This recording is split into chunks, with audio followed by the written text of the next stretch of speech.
Awesome. My only note, Deb, would be where I'm screen sharing, I'm not able to see the chat. So if you could Got it. man the chat, that would be super helpful. I will be the chat bot today. Thank you.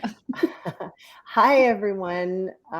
So nice to virtually meet you. My name is Deb Radloff. I'm a recruitment coordinator and community outreach with Magical Teams. I've been with the company for almost 2 years, which I just blinked and realized it's all been almost 2 years since our inception. We are a company that specializes in hiring as well as onboarding and operations. We do that for small to medium-sized businesses. We're kind of like the easy button, if you will, for small to medium businesses. So we've seen everything from behind the scenes as well as to community development, and we worked with a lot of different businesses and communities and learned a lot along the way. So that's a little bit about me. I want Kara to introduce herself before I launch into our virtual networking presentation. So take it away, Kara. Sure. Hi, I'm Kara. I am an inclusive marketing specialist. I've worked in a lot of industries, helped build over 45 companies. This definitely is my major space of inclusive marketing. I love working with magical teams because they're very focused on changing the future of inclusive hiring. So our ability to communicate that with everyone and help everyone find the right way that they find their next career move has been really powerful. And I hope you get a lot out of today's presentation. I hope you ask a lot of questions. We're definitely here for you. And I think Deb and I are a great combo on this because Deb is a networking superstar and a fantastic hiring specialist. And as someone who lives and breathes marketing and has large networks on most social media platforms, virtual networking is also and has been a major part of my career journey. And so I'm just very excited to be able to talk to all of you today about it. Yay! Wonderful. Hey. So without further ado, I'm going to launch into the presentation.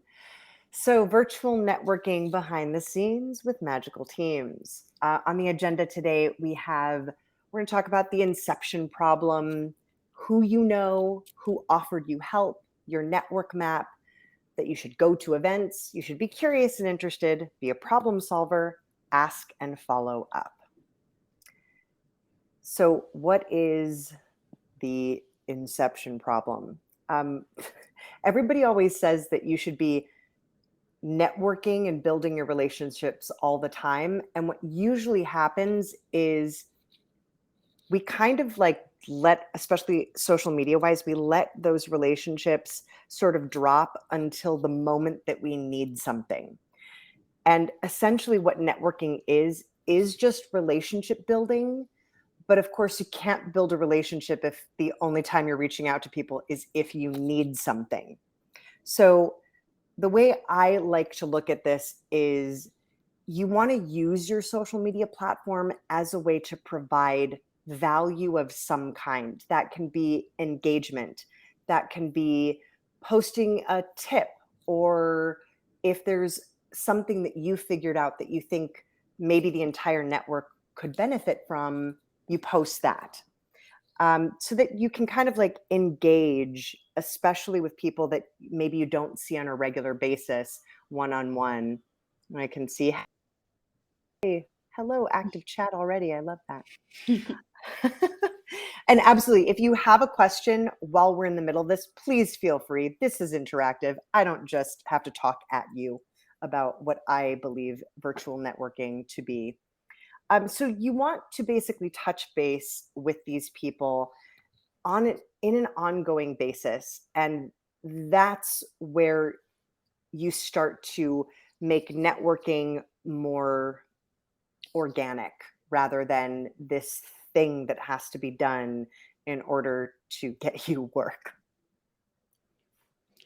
I will add to this as well. I Yeah. I love this idea of the inception problem and the idea of we hit a wall at some point where we say like, "Oh man, I have to start networking again," and we've kind of let some of our network die off. One Hmm. of my dearest friends, who is a fantastic entrepreneur, Tony Grebmeyer. He owns a shipping and fulfillment company that's been on the Inc. 5000 list for like the last 10 years.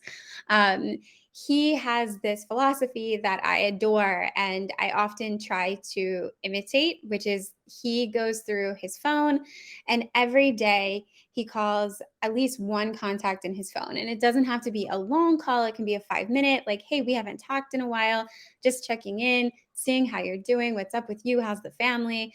And a lot of the calls are really short and sweet, like 10, 15-minute calls where someone will just be like, oh, thanks for checking in, man. And he'll say, I know I caught you suddenly. I'm going to let you carry on with your day. I just thought of you, wanted to touch base.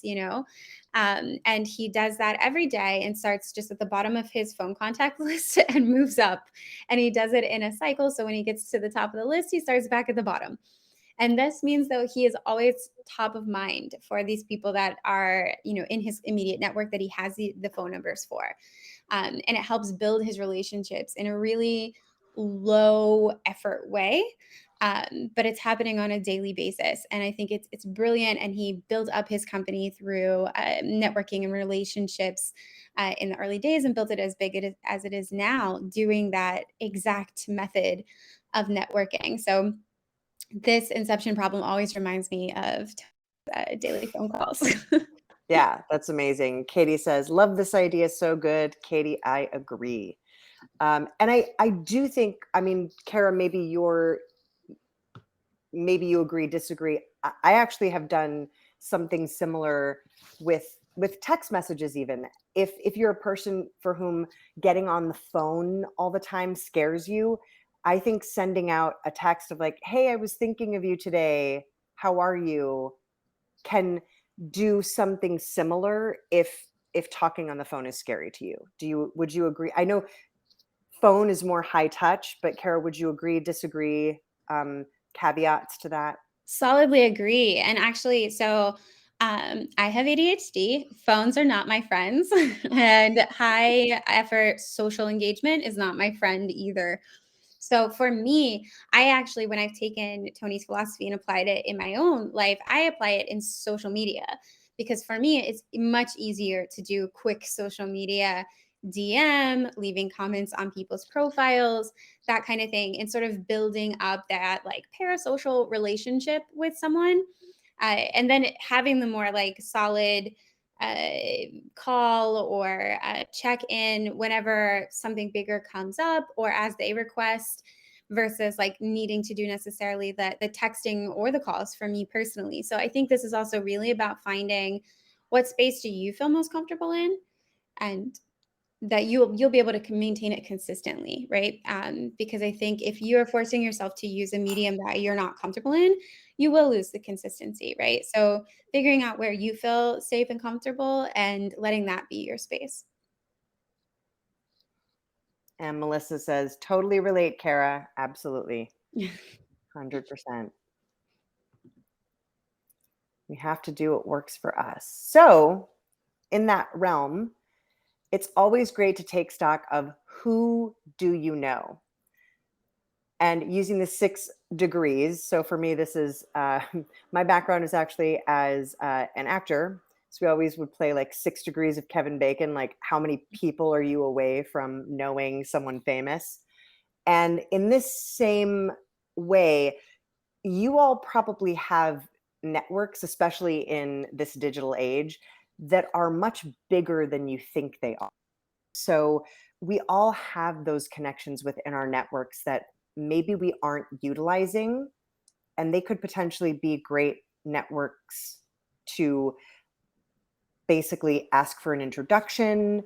They could be great people to catch up with, see what they're doing. So I always like to think of it as you break them into categories, and Kara has sort of broken this up into an amazing like personal network map that I'm going to pass off to Kara. But I like to think of this as the people sort of who you've helped in the past, people who you've provided some kind of value to, or people that you have that have a problem that you know of, or that they're mentioning that you think you could solve. And that's always great to look at in your network as a way to maybe reconnect if it's been a while, or if you see a friend of yours posting on social media saying, oh my gosh, I'm having a problem. Anybody know how to solve it? And you know how to solve it. That's a great way to not only engage, but then send them a message after the fact to say, hey, I wanted to checking in how that worked. How did that work? And then you can begin a conversation about what you're looking for. Anything to add to that, Kara? I love that. One of my favorite ways to do this that to me is really high value in that I get to touch base with multiple people at a time, but is really low effort in that it's not requiring much of me, is to see that if someone is posting that they're looking for something, having an issue with something, or even just saying they have like an interest in something, one of my favorite things to do is say, oh, I think you'll love meeting this person and connecting to other people together. So to say like, "Hey, I know you're really interested in this. I just have a new contact who's also super interested in the same space or has a vertical space they're interested in. I just want to connect the two of you and see how it goes from there."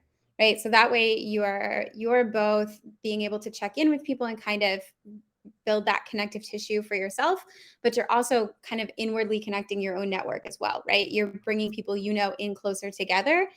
That's always really powerful because for me, what happens over time is I'll have people say like, "Oh, I was so happy. I just remembered that like 2 years ago, you were the one who introduced me to so and so, and we were just talking about that the other day. That you were how we met, and we were talking about like one of our other friends that you have to meet now, and she happens to be struggling with this, and we think your company or you are the perfect fit for her." And so a lot of times building your network inward, even connecting them to each other, is a great way to do this. That's beneficial for you too. Yeah. Yeah, I love that, Kara. I have actually, Christina, who runs the company, we have a mutual friend that he literally built a business as this master connector, and all he does is like make introductions to people. It's amazing. So you want to look at who offered you help. Yay. Jen says, I'm an introvert, so these tips are way more my speed. Hooray. I'm so glad for that. The most overlooked networking gifts are those people who have offered to help you in the past. So what tends to happen is what I call the we should get coffee sometime problem, where you reach out to someone and then there's sort of this drop off. I think in our heads, we all have this idea that maybe people don't mean what they say, but usually they really do. So if someone said, hey, I'd be happy to meet up with you for coffee and see if there's an opening at my company, reach out, send me your resume, they probably mean that. But we get into our heads thinking, oh no, I'm going to be bothering them. I haven't done enough for that person. So think back to who has offered to introduce you to somebody, who has offered to make a recommendation for you, who has offered to grab coffee with you and talk about how you can both be professionally. Think about people who've offered you to a group that maybe you were, for some reason, you either forgot, you second guessed the offer, or you got in your head about, oh, my resume is not ready yet. And then by the time you got your resume, you were like, it's been 3 weeks. I'm sure that offer had an expiration date on it. You want to follow up. You want to be vulnerable, especially if it's been a while. So say, Kara sent me a message a month ago saying, Deb, if you send me your resume, we have an opening that would be perfect for you at Magical Teams. I'd love to make an introduction. And a month has gone by and I have not followed up. And so I'm over here thinking, oh my gosh, what do I do? I want to reconnect. The best way is to be vulnerable about where you were at, in my opinion. And I'm going to ask Kara in a second how she might do it, but I might say something along the lines of, Kara, I can't believe I dropped the ball on this. I was retooling my resume, realized I needed a little bit more help, but I would love an introduction if that's still available. I might reach out again by being vulnerable about where I was at. Um, and Kara, if you have any tips on how to get vulnerable, if especially if it's like been a minute, and a month I even feel like is not that long of a time. Let's say it's been 3 months and you dropped the ball on somebody who offered you some help. What are some tips, Kara, that you think people might be able to use to reconnect and be Oh, vulnerable? I've so got you here because this is me 1,000%. I'm very much that friend that people are like, this is my best friend. I've heard from her 6 months ago. Um, but I'm very much that person.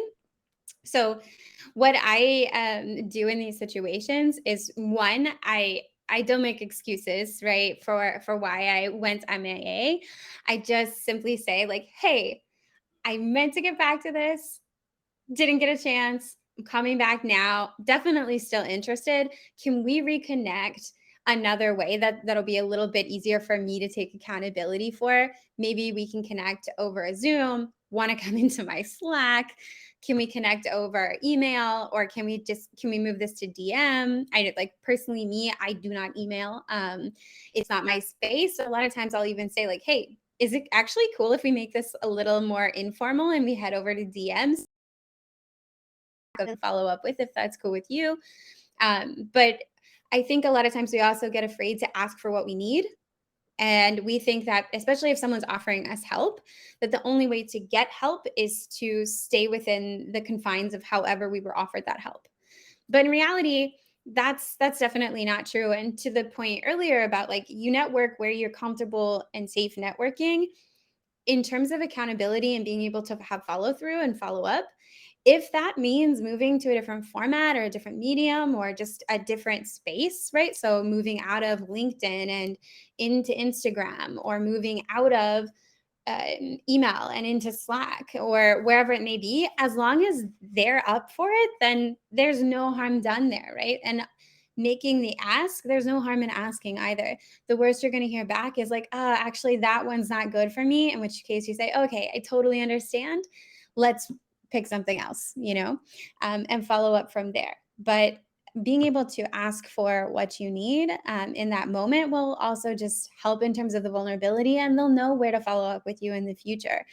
If people are offering you help, it's because they genuinely think that there's something there that they can be of service to you for, or they know a way that you are valuable to them or to someone else in their network. So they have an investment in that too. They want to meet you where you are. Love that. Yeah. And for those in the chat, I've been capturing some notes as we go for like tidbits and placing them in the chat for you. So those are there if viewing tidbits is easier for you than verbal. And so now I'm going to pass it over to you, Kara. Take us away with this beautiful your network map. Okay, so I personally love network mapping. I'm a big data CRM kind of person. So for all of the introverts in the chat, you're going to feel me in a big way when I start describing this. I'm not that like extroverted, outward social person. So for me, having a way that I keep track of all this, and I'm making sure that I know and registering and checking in with people, for me, having a network map makes a really big difference. So a network map usually starts with your closest circles. That's close friends and family. So if you think of, your 1 to 5 best friends. If you have more than that, that is awesome. I do not have the capacity. But you think of your closest friend circle and you think of your family, That's who's in that immediate circle. So when you're first thinking about who you're going to be checking in with the most, when you're thinking about who you're quickest to be vulnerable with, to say you have an ask, or to say that you're, maybe job hunting, you're looking to make a switch in your career, these are the people that you're going to go to first, right? You're going to have that initial conversation of vulnerability with these people, get some feedback from them on how you approach them with it. If there are other ways that they would phrase it, title it, if they have other ideas, if they know somebody that's already in the industry or the space that you're trying to get into or you're just trying to grow in, right? These people are going to be that safest circle for you, right? Where you're able to kind of explore your ask and also get the quickest connections, right? And then you have your secondary circle. Those are your colleagues. Who do you work with now? Who have you worked with in the past? Who have you done projects with? Who have you done volunteering with? Those are that connection, right? You've done industry conferences with them, events, things like that, colleagues, co-workers. And then this also includes your social media, right? Which is more of an outer ring. Even if you think about like Snapchat or Instagram or TikTok or something, you have your close friends, right?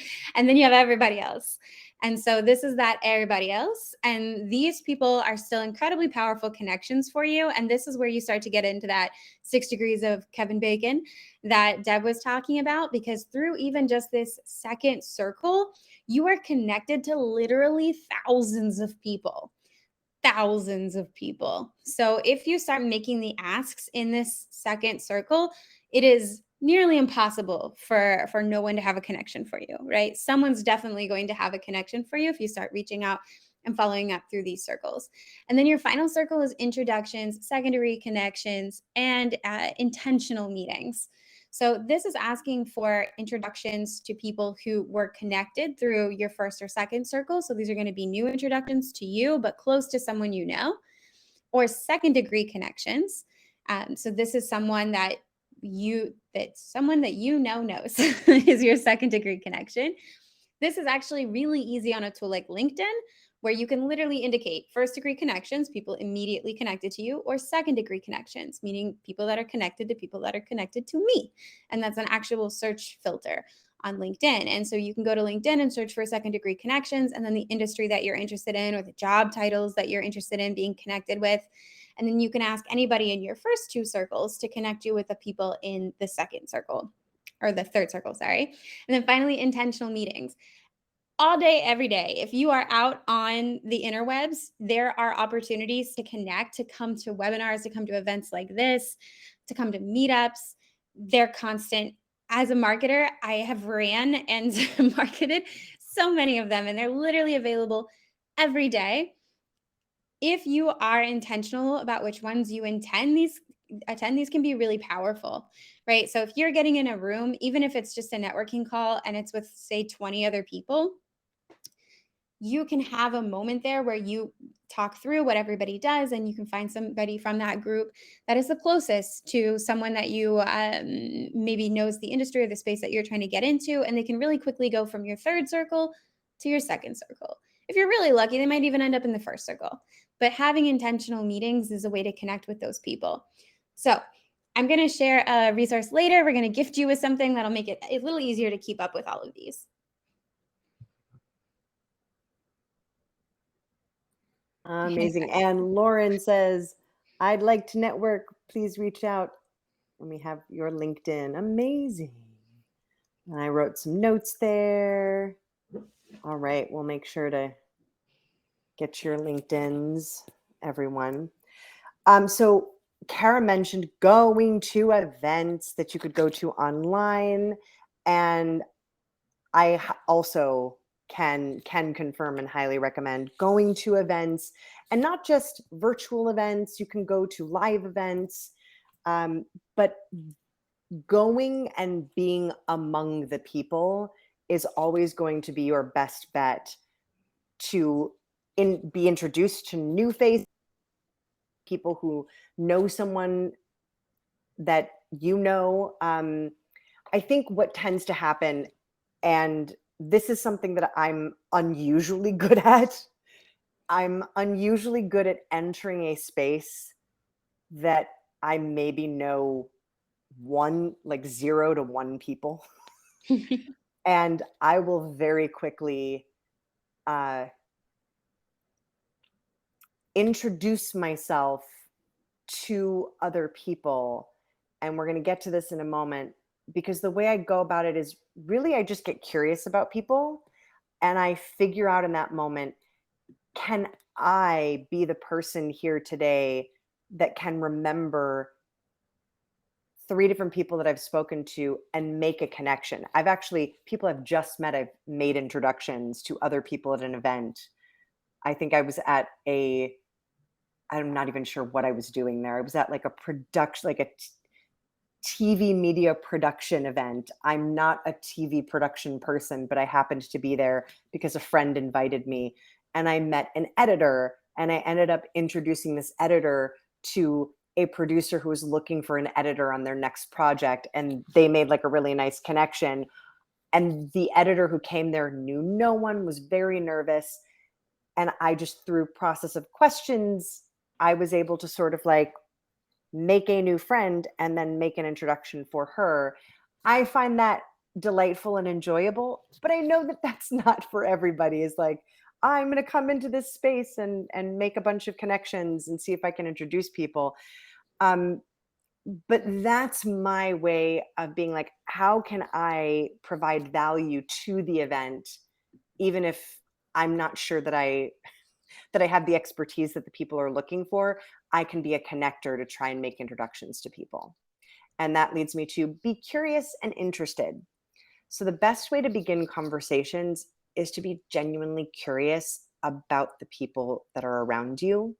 You want to ask them questions. You want to give them time to share and engage with them on what interests them, what they're looking for, before we sort of launch into what we want or what we need. And Kara, do you have anything else to add on that? Oh, we've got lots of LinkedIns. I'm going to copy all the LinkedIns while you Definitely add. save all those LinkedIns because we will add them all.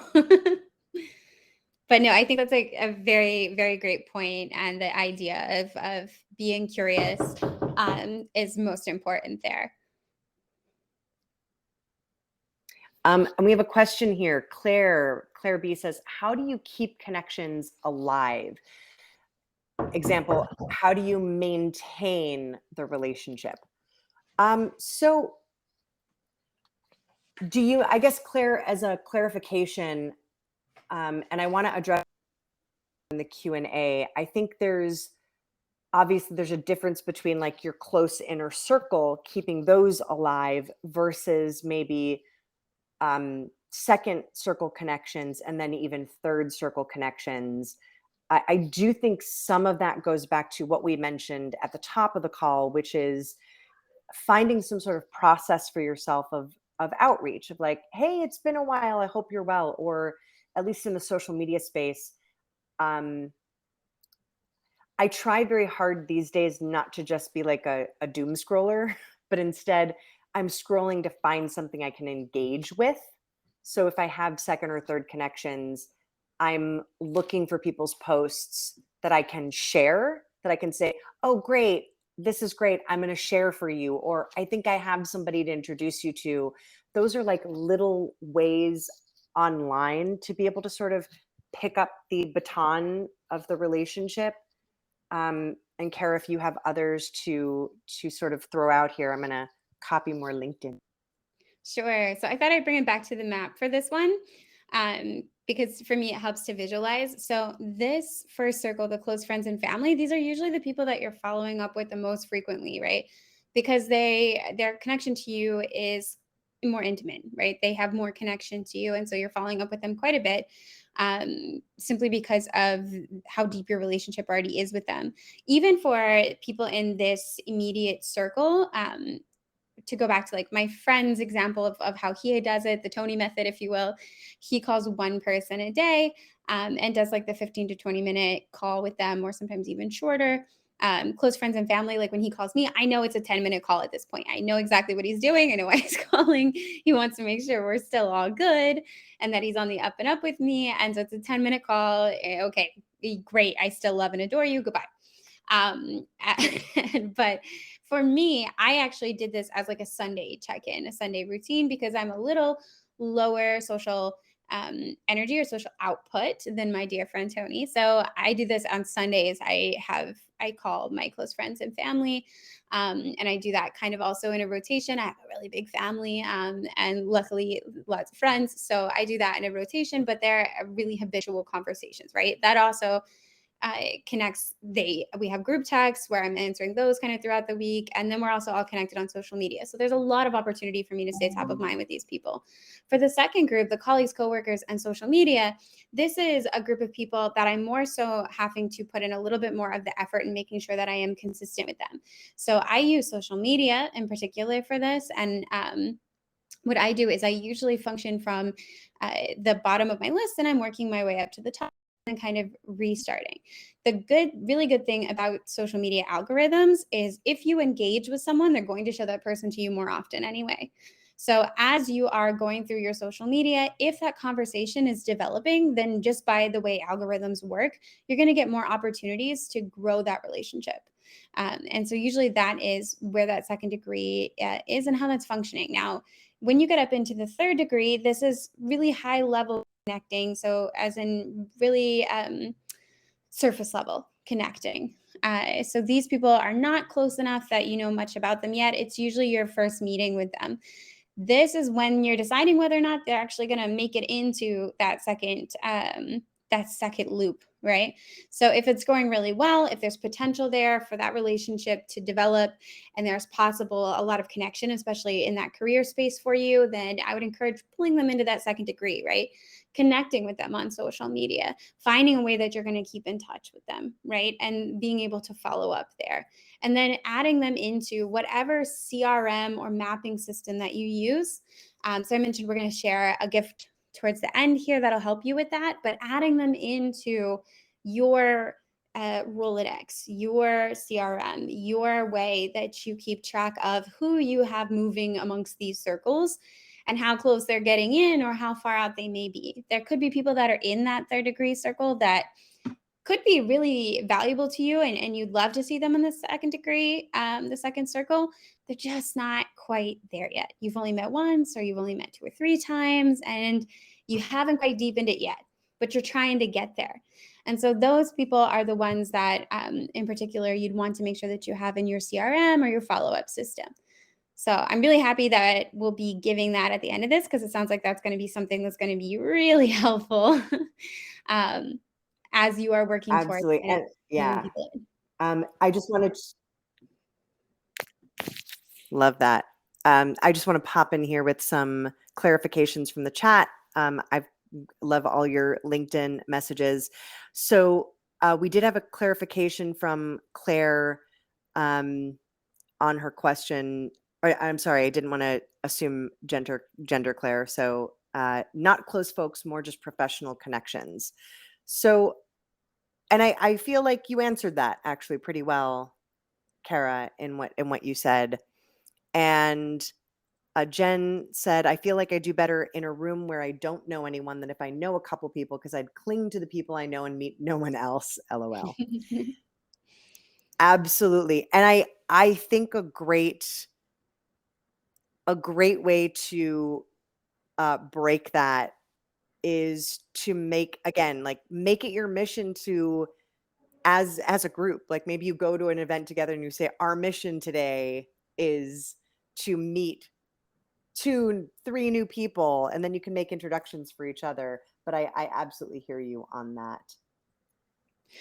I'd also say that that sounds like you have some great wing folks, Claire. So if you say, you do better in a situation where everyone is new than in a situation where everyone's new, you will thrive. But if you're in a situation where you know the 1 or 2 people, a little to Deb's point here, right? Letting them know, like, hey, could you be my wing person? Have your extroverted friend nearby, your Deb, and say, of the people in this room, I'm especially looking for any connections in this space. Just giving you a heads up as we're walking in. Could you be my wing person? Claire says, haha, love it. Yes, I need a Deb. Everyone needs the extroverted friend who will who will take the first jump. And then we have Lauren. What if it's been a while since we've had contact? Best way to not seem like my wanting to reconnect is asking for something. I feel a little bit like we covered that a bit in the beginning, but also I understand some people are probably entering this mid presentation. But I think Kara mentioned, yeah, it's Gonna our get like there. inception. Yep. So Lauren, a great question. So that's the problem, right? You never want to just be like, the only time I reach out to Kara is when I need something. So sometimes it's great to, I think there's two parts, right? So first of all, you can't go back in time. So if I just haven't spoken to Kara in 6 months, I can't go back in time and like play pretend that I've absolutely been there. So you want to be vulnerable. And I think you can go about this one of two ways, and it depends on what works best for you. So in my case, as Kara said, she was like, don't make excuses. So I wouldn't necessarily be like, I'm so, oh my gosh, I was lost in the Atlantic for 6 months and couldn't reach out to you, Kara. It might be something like, I have absolutely dropped the ball. It's been 6 months. I would love to reconnect. Are you available for a huddle, a coffee? Kara suggested that sometimes you can make an ask to move from one platform to another. So if we were, say, we were LinkedIn friends and I wanted to move that to Slack, or I wanted to move it to text, or I wanted to move it to Instagram, I might make the ask. And depending on what Kara said, we could then pick up that conversation. Yeah. Abby says COVID is a great excuse for being out of touch. Yes, absolutely. And Kara, do you have anything else to add on? I mean, I feel like you gave such great tips, and I'm going to try to find that message again that I can just put back in the chat for those of you who joined us late. But you can also on, as this slide is up, being a problem solver. Maybe it's been 6 months, but perhaps Kara recently posted about the fact that I don't know, Kara's looking for a marketing assistant, and does anybody in the network know anybody? And I work for a company that does hiring. I might reach out and be like, hey, Kara, I don't know that it's been 6 months. How are you? I saw your post that you're looking for a marketing assistant. I might be able to help you. Would love to find a time to chat. Are you free? And I might maybe give a Calendly link to hop on a call. If that's too forward, you can also just start with the, hey, it's been 6 months. I saw your post. I wanted to check in. How's your search going? And then start a conversation from there if it's someone that you don't know as well. Amazing. We have LinkedIn and GitHubs from Nicole. Great. But so oh yes, asking, following up here. So people are busy. Most of our networks are busy individuals. So we remember early back, I said that we have a tendency to get in our heads about people, especially people who've offered to help us. I have a feeling that most of us have somehow convinced ourselves that people don't want to hear from us. And actually, that's not true. Anytime you are reaching out, the most likely story is that someone's just busy. And it's not that they're intentionally trying to ignore you, but they just need a reminder. So you always want to follow up.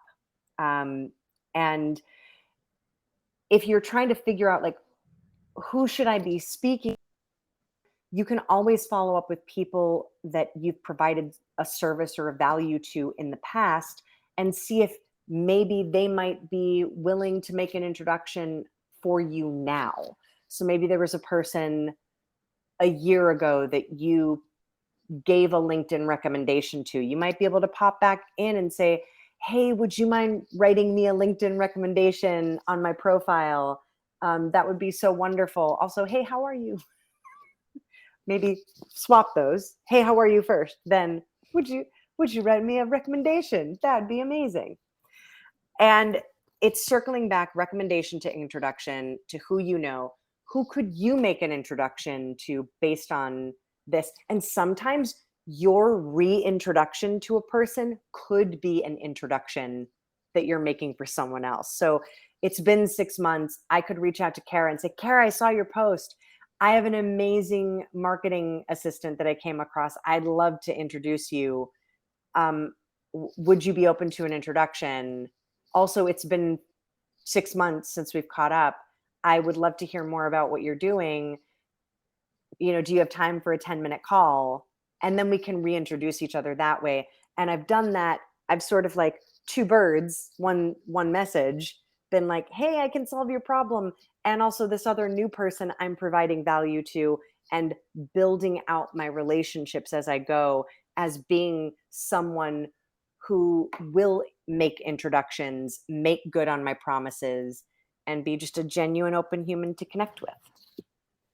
Absolutely. I love that. And I think also just to frame this in a way, right, is that to when you are reaching out to somebody, whether it's the first time, whether you haven't spoken to them in 6 months, you ghosted them just a little, or you're talking to them regularly, one of the best ways to kind of get back into that conversation is to ask if you can do any of the things that you would ask of them first. So if you are thinking of asking them for a recommendation, for an introduction, for helpful advice, for something about the industry, right? If you can offer that first to break the ice, that's usually setting you up in a way that, at least to yourself, it will feel less like you are just asking and asking, right? And this can be small. Like a lot of times, I think too, we think of it as like this massive thing where you have to go out and like write a long recommendation or find like get in touch with someone else that's right to get in touch with them, or like this big elaborate thing. But it can be really small. It can be as simple as, hey, I know we haven't talked in a minute, but I've been listening to this podcast and there's this amazing episode that's about the differences in building in Web3 that I thought you'd be really into. So I just thought I'd drop it in here and see if you were into it or what your thoughts were. And it can be that easy, right? So it can just be sharing content even as a way to just kind of break that ice and then get into the ask, right? They write back, you're talking about the podcast episode, and you have then broken the ice and you're in a regular conversation where you get to say like, yeah, these were my thoughts about it too. BT dubs. I'm a little bit job seeking right now, or considering moving a little vertically in this space. If you know anybody who is in the space I'm looking to get into, let me know. I would definitely love to connect with more people over there.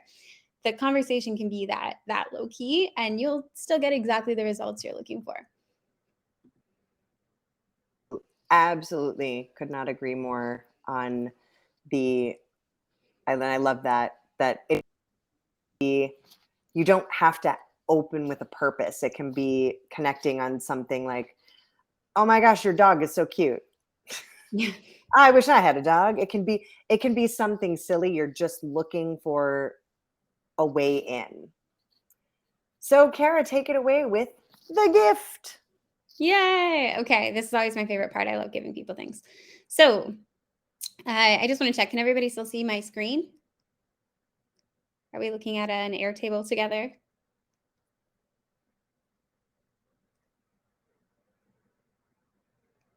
Deb, I think you're the only one I I could am hear. not. Yeah, I am not actually seeing an Airtable. But if everybody they see you get a gift, they're not seeing Airtable. Oh, okay. Well then, let me see if I can jump into our chat and share a link here, and then everyone can see. There you go. So what we have for you, I'm going to see if I can just screen share again. Ta-da! Can everyone see it now? Yes. Ta-da! Okay, great. Woo! So this handy dandy Airtable is awesome. It comes from the Airtable universe, but is one of our favorites. So we're choosing to share it here with you today. It keeps track of so many things on your job search and interview hunt. Even if you're not actively job searching, please use this, right? Please utilize it as your personal CRM. The thing about job searching or growing within your career is it's a little bit like that first inception problem we were talking about, which is it can be easy to get comfortable in the role that you're currently in and forget or not be thinking about or putting kind of effort into updating your resume, applying, trying to kind of grow that career forward.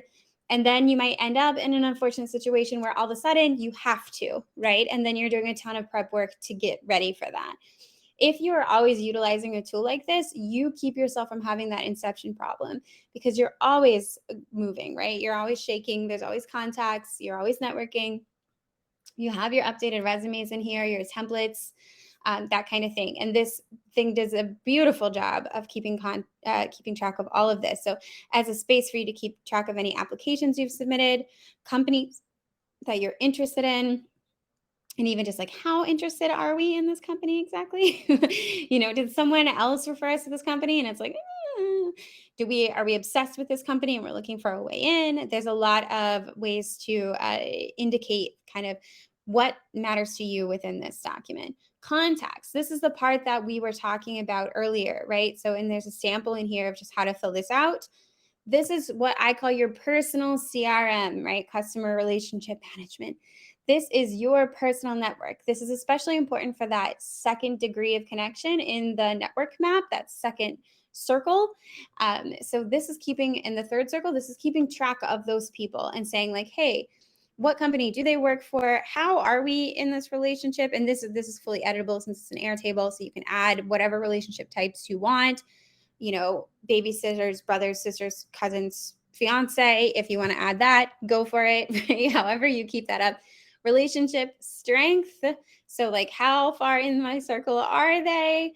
And also, just, when did I contact them? And being able to kind of keep up with that and look in here and say, like, I haven't contacted this person in 6 months. I might want to just check back in and see how things are going. And then also, there's a bit of a tab to be able to keep up with like the interactions and how they went. A lot of this is also automated. You see formula tools here. If you are a spreadsheet person, you're gonna love this sucker. It even keeps up with like questions you've been asked on interviews, how you answered them, if you would do it differently next time. So before you go into an interview, you can look over your questions really quick and say like, hey, these are things I've been asked. This is how I would have answered them better, and sort of prep yourself. I know for me, being not an extrovert, not a high energy social person, interviews are never fun for me. So being able to come in feeling really prepped, it can really help move things along faster and make me appear a lot more confident than I might be just simply from the social interaction. Because usually I'm super confident in the information, not as confident in the reading of the other human in the room. So this helps me to kind of do that prep. Same thing for source stories. So like, this is the situation I was in, this was the obstacle that I had, the action I took, and the result from it. Which a lot of times when you are in interviews or you're building your resume, what people are really looking for are these source stories, right? So a lot of times people are less interested in the fact that you worked for so and so company for 4 years. What they're interested in is that when you were working in so and so company for 4 years, this was the biggest obstacle that you were tackling over those 4 years with this company or sometime during those 4 years. And that's how you delivered the result of X, Y, and Z, right? So, like, what was the most impressive thing that you did in that job role? That's really what someone's looking for, more than they're looking for. You spent 4 years in the role. And then, of course, altering resumes so that they're right for the different job titles or job specifications that you're looking for. You keep all your resumes in one place, which is so nice. And then any templates you have for like cover letters and all of that fun stuff, even being able to keep up with like to-do lists. And there's a helpful links in here about resume wording, questions that you should ask in a job interview, all that sort of stuff. And then finally a space for education and certifications. For me, this is really big because I know how important it is in my space to have really updated certifications. Marketing moves so fast. But then again, I'm talking to people in the developer space, and it's true for you all too, right?